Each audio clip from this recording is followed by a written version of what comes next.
Om.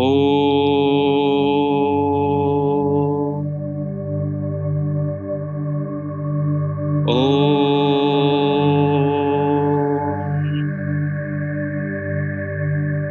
Om.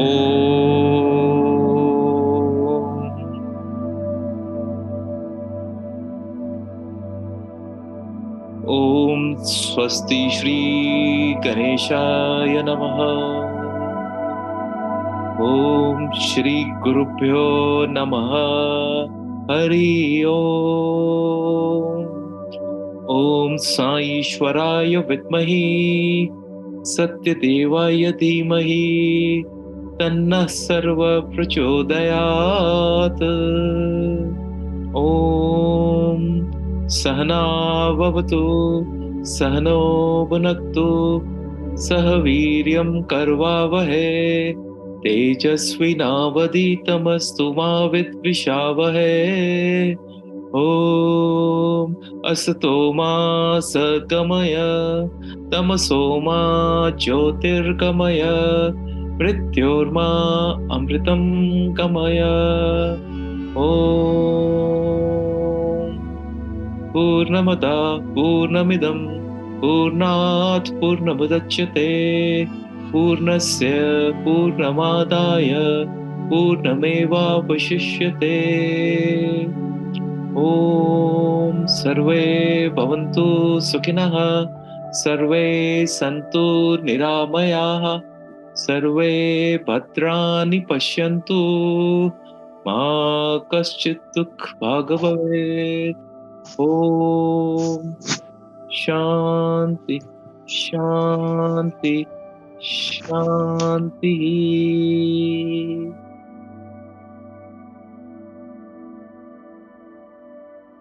Om Shri Sai Ram. Good evening. Welcome to day 16 of the Atma Chalisa Parayanam. On day 15, we spoke about the whole experience that we have in our lifetime of aging, that we are constantly adapting to all the situations that come in our life, and we adapt with people, and that leads to our growth and evolution. And I had asked each one of you to, do a manana last night and look at the experiences of the lifetime of what we remember, and especially the negative experiences, or when we were unhappy, those experiences stand out.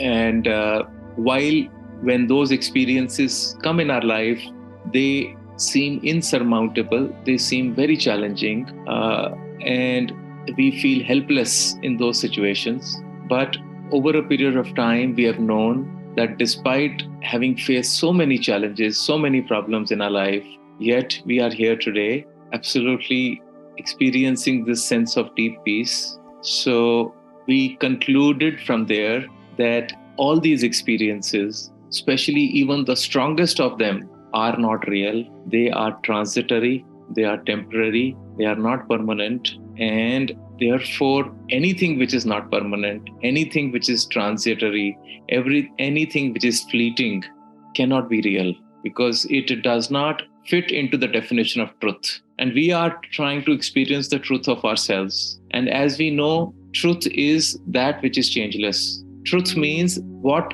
has been, what is, and what shall always be in its unmodified form, in its original form, without having undergone any change. So our bodies have undergone change, our minds has undergone a change, and therefore our body and our mind cannot be real. So there is something inside of us, there is something about us which is real, which is the source from where all this peace that we have been beginning to experience, and this love that we experience, this energetic connection we experience, that is something which is beginning to show up. And we have also spoken that consciousness has always been there, is there. It's just that at some times when we are preoccupied, when our mind takes hold of us, is when we become unaware of the consciousness. So the consciousness does not appear or disappear.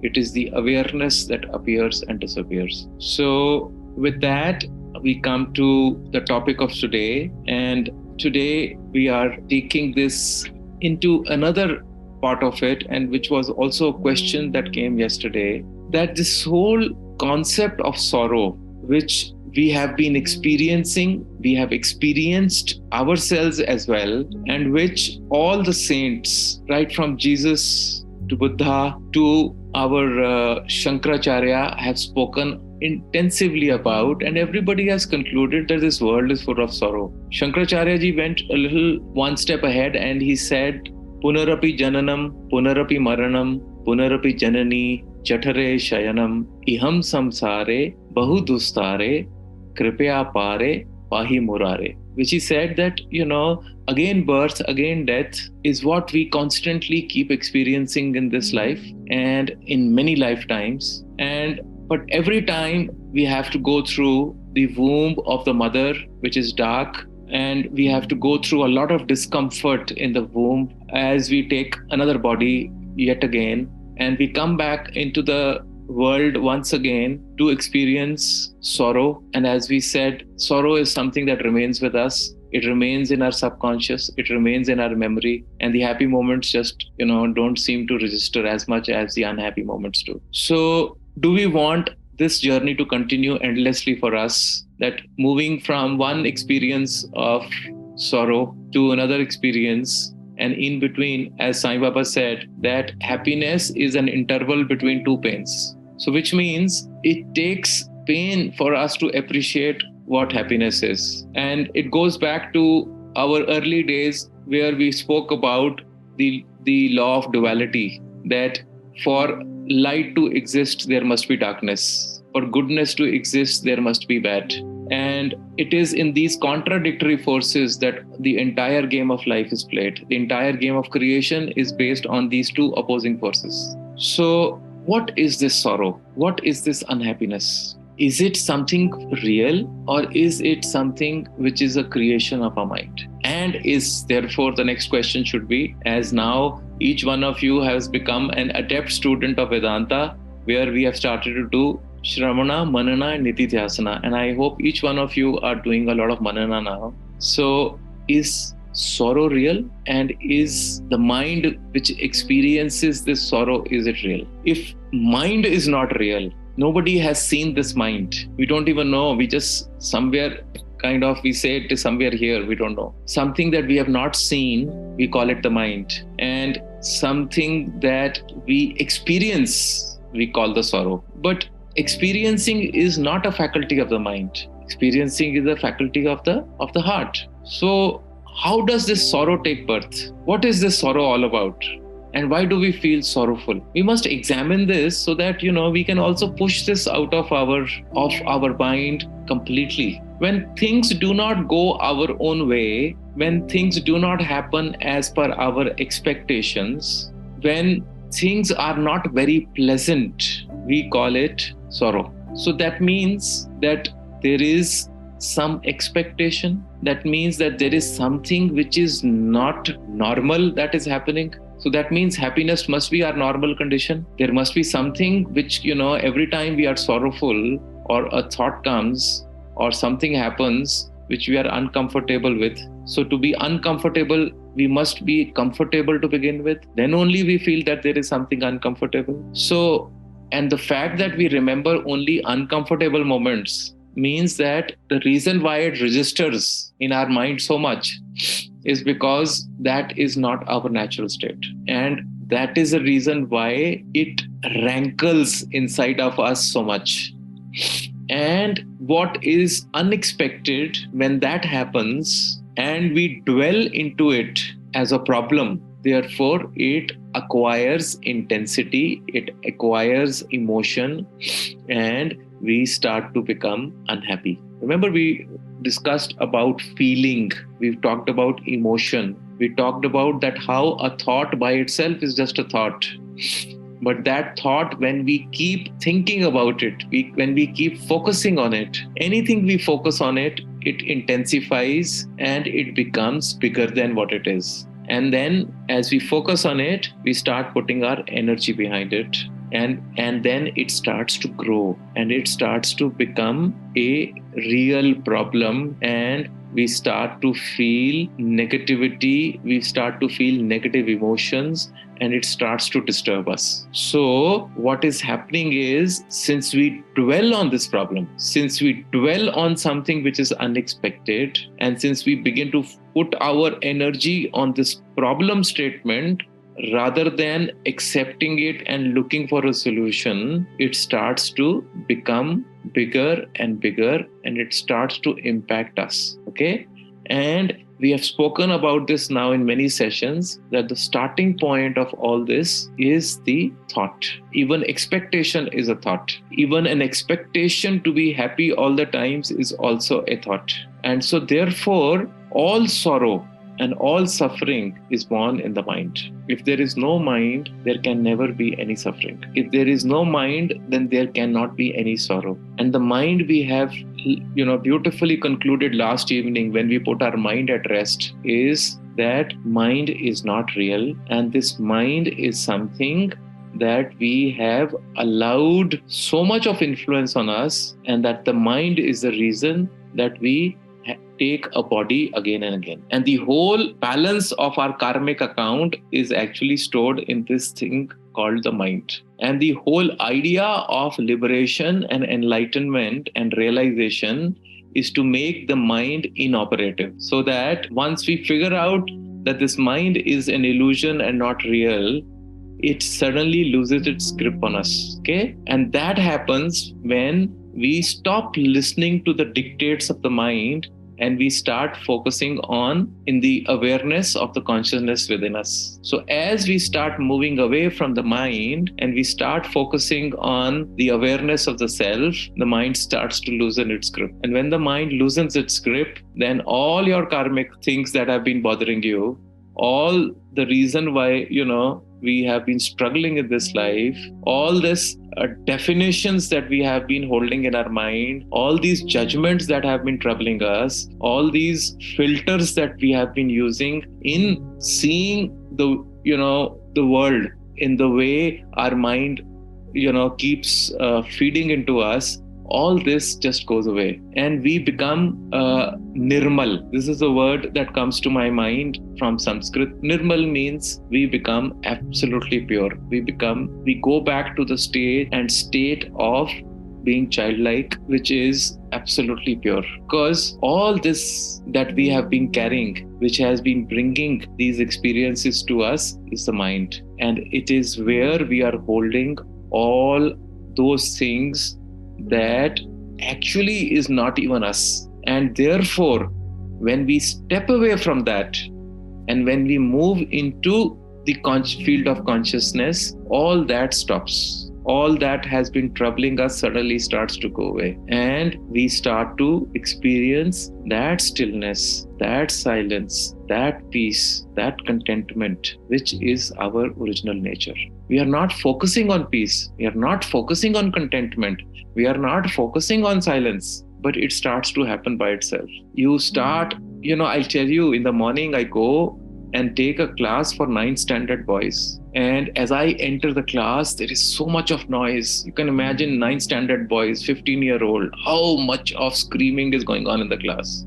And then as I enter in, each one of them starts to drag their desks and chairs. And every day I go and I just put my hands like that. I don't do it, to dramatize anything. Actually, the sound has started to hurt the ears. And, till they silent, till the whole noise subsides, I don't take my hands away, because there is something in you which is now no longer interested in the noise of the outside world. There was a time when I used to, like watching a movie once in a while, or I like to, go on to YouTube and watch some videos. But slowly, all of that is just, coming to an end, because you just start to enjoy that silence so much that you just want to be in that state of silence. You're not focusing. You are not trying to make an effort. It is happening effortlessly on its own. So this is how it happens. So the root cause, where it is coming from? It is coming from the mind loosening its grip. The mind and, we realizing that the mind is not who we are, that this whole illusion of this life has always been created by this duo called the body and the mind. And that too, when they came together, and because as we came into this world and as we went, to our schools, and as we interacted with our parents, and as we interacted with our society, nobody told us about this. Nobody told us about the laws of the universe. Nobody told us the body, mind, intellect, buddhi. Nobody talked to us about consciousness. Nobody talked to us about awareness. And so therefore, we just acquired and inherited everything which had to do with the mind. And therefore, the only way for the consciousness to make itself aware, to make its presence felt, was to give us these experiences called the hard knocks of life, which we misinterpreted as dukkha or sorrow or suffering. It was just a way of waking us up and telling us, hey, there is something else that you are not understanding. There is something that you've completely missed. And I'll keep giving you wake-up calls till the time you acknowledge my presence. Okay? So that is the way of the consciousness to remind us that this world and this lifetime is not just about the mind. And it is because of the mind that you are actually experiencing this sorrow. And so we have to come and clear this account of the mind. And sorrow is just a tool used by the consciousness. It tinkers with us in our mind and it creates this whole experience of sorrow. So if you start to look at it, and if you understand, and if you experience that actually sorrow does not exist, we give it the wings, we give it, the definition, we give it the emotion, and the source of the emotion, if we've understood, then at that root we nullify it. At that root, it drops on its own. As soon as you get into the awareness of your consciousness, the mind, starts to drop. So if we know this, anytime any thought comes to you, any strong emotion comes to you, in that instant, if you bring the light of awareness, I used to give this example in my sessions that at our third eye lies the light of awareness. It's like the light that the dentists wear on their forehead, or it's a light that the miners have when they go deep in the mines below the surface of the earth. We, all of us, have a light here on our third eye in the center point between our two eyebrows. And that light is the light of awareness. Wherever you put the light of awareness, the darkness of ignorance will disappear. And you can mentally switch on the light of awareness every time something unexpected happens. If you put the awareness that this is fleeting, this is not real, I tell you, at that instant, you stop it from growing. You stop giving it a definition. You stop making it expand into something which it isn't. Do you understand what I'm saying? It is that moment you nip it on the bud, and it just is an event which has happened. And you don't give meaning to it. And you don't keep brooding over it. You don't focus on it. Instead, what do we focus on? We focus on the solution. Problem has come, we've accepted it. A challenge has come, and we are doing something to solve it. And in that instant, everything shifts. And if you don't dwell on it, it will never grow. It is we who make a problem become larger than life because we keep thinking about it. But instantly, if you accept it and you put a solution to it, it's gone. The thought by itself is powerless. It has no power. We give it the power by dwelling on it. So the thought gets the energy from within, and it becomes a feeling, then it becomes an emotion, then it becomes a strong emotion, and then it sucks us down and it saps our energy. So you have now all the tools, you have the understanding, and you know exactly what to do, when something like this happens. And as long as we are in this body, remember, our past karmas, our prarabdha karma is going to play in this lifetime in front of us. While we can stop the operation of current karmas to bind on us, but what has happened in the past, that will still come to us in our lifetime, right? Because those have already been put into place.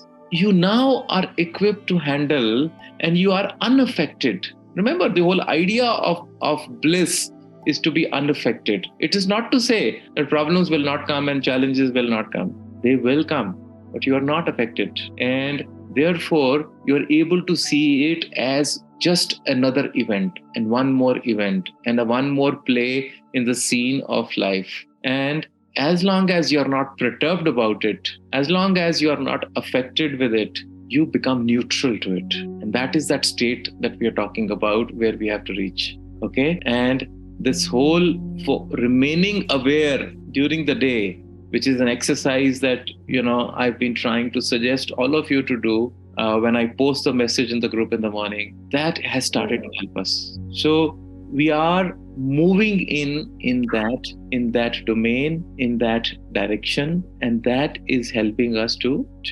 start feeling more and more at peace. And even when the thoughts come, we are able to observe those thoughts, because it'll never be a state when thoughts will not come. You are no longer interested in those thoughts. You are no longer running after those thoughts. If they come, you watch it. You are not giving them the attention that they are seeking. And when you stop giving attention to something, it goes away. Remember, as a child, if you have a child, if you're a mother and you have a small child in front of you, and the child knows that the mother is watching, what does the child do? The child will keep seeking attention. It will keep doing things so that it catches the mother's attention. But if mother stops giving attention to the child says, oh, mother is not interested. The child will not bother. He'll start playing, or she will start playing, and will not even try to gain the attention of the mother. That's exactly is a relationship between your mind and your thoughts. If you give it attention, they will keep seeking your attention. They will keep, pushing you. That's the whole idea of them, to keep you trapped.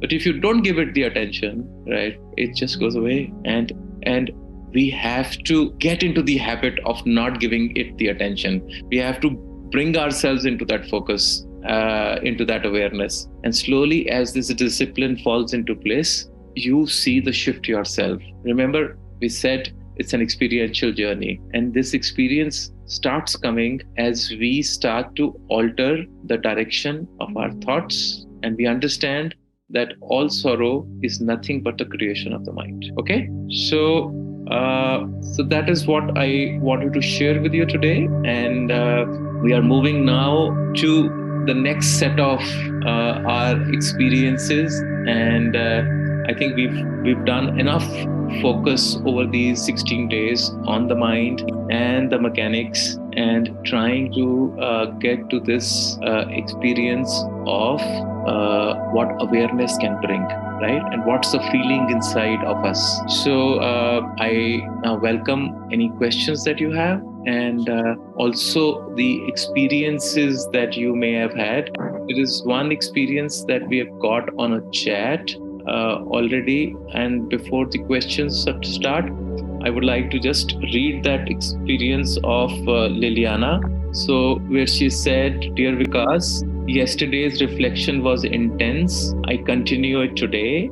She urged out of me an incredible force. I see and feel everyone as myself, and I see and feel that we are all me. I'm asking you to be able to experience this strong feeling now that we have dental days with the children of El Cazador, where the ashram is located. Infinite gratitude." So good evening to all of you. Lots of love and light. And Om Shanti, Shanti, Shanti. Samasta Loka Sukhino Bhavantu. Samasta Loka Sukhino Bhavantu. Samasta Loka Sukhino Bhavantu. Om Shanti, Shanti, Shanti. जय बोलो भगवान श्री सत्य साईं बाबा जी की जय.